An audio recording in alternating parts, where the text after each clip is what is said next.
from the get-go, I love the concept of this story. What did you think when you heard about it? Well, instantly I was in, but I didn't get into it through the concept.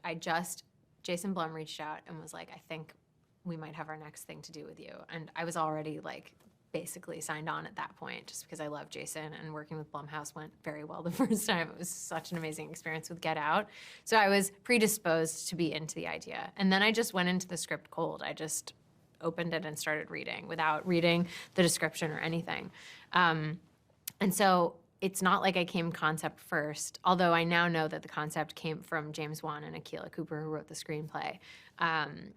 Just a doll that has been animated by AI.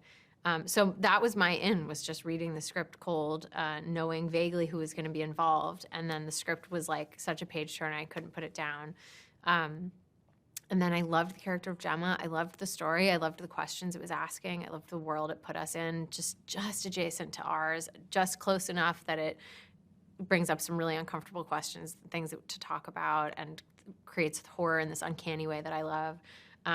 This twisted sense of humor, all of it. Then I spoke to Gerard and I realized that he has this very specific, very unique sense of humor that would lend itself beautifully to the subject matter. And it just felt like this stew that was brewing and perfect, and I just wanted to be part of it.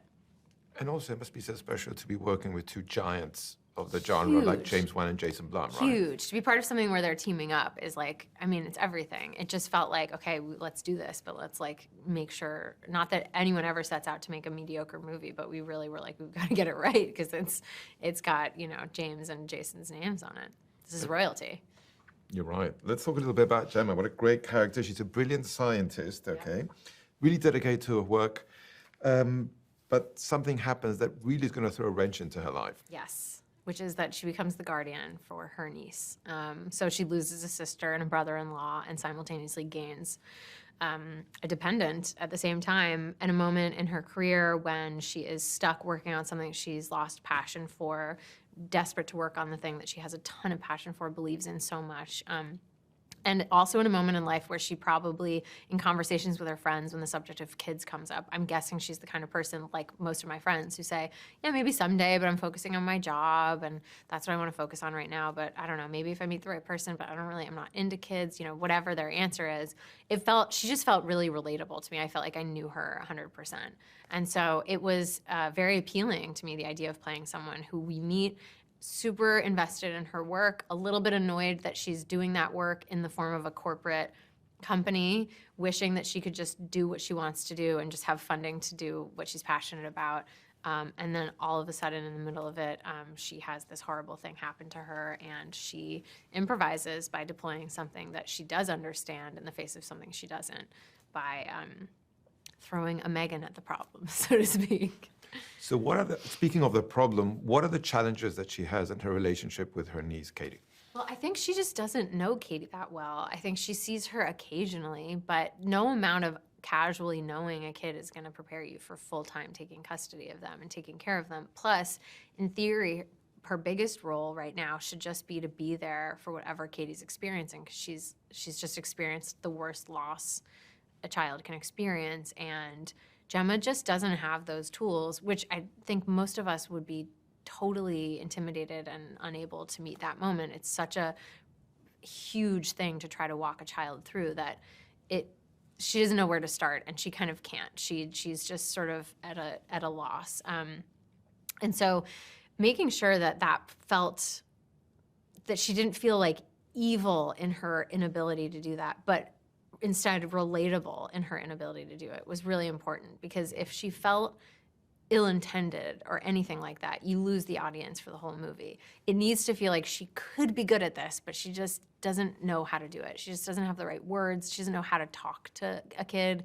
She doesn't want her to touch any of her toys, which are collector's items in her mind, but toys in the kid's mind. She doesn't know how to tell her kid that she has to go do work. She starts telling her about what's going on at the office, and Katie's just eating toast. She doesn't care.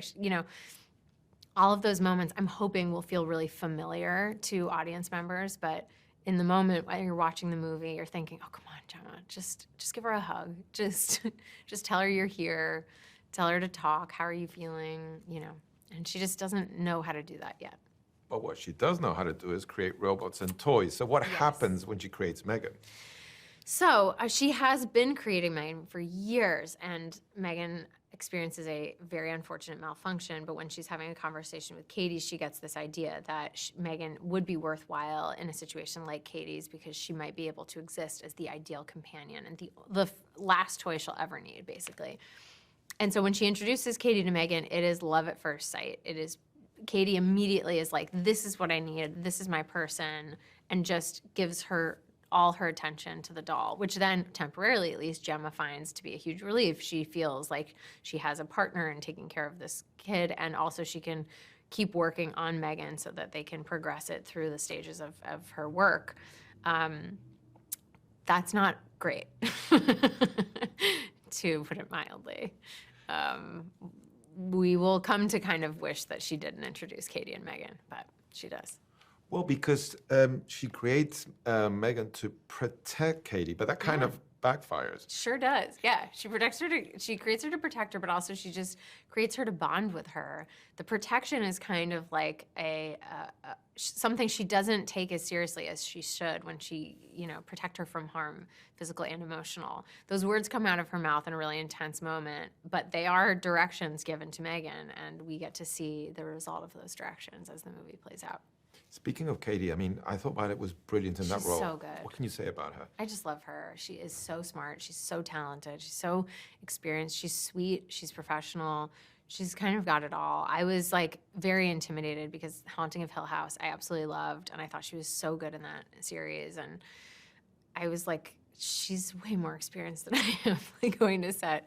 She's got this wry sense of humor. She's very dark, and I'm crazy about her. I really like her. Speaking of sense of humor, I thought Ronnie Chang brought some humor into... I mean, is there a funnier person alive? He's such a blast, and I thought he was so great as David.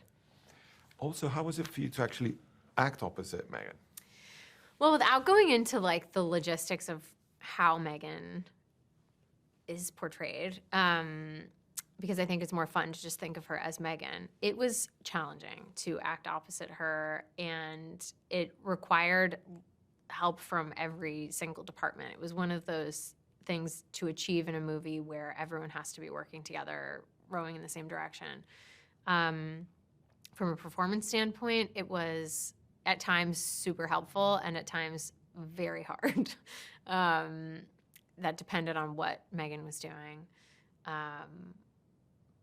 A unique experience. My trickiest co-star by far so far.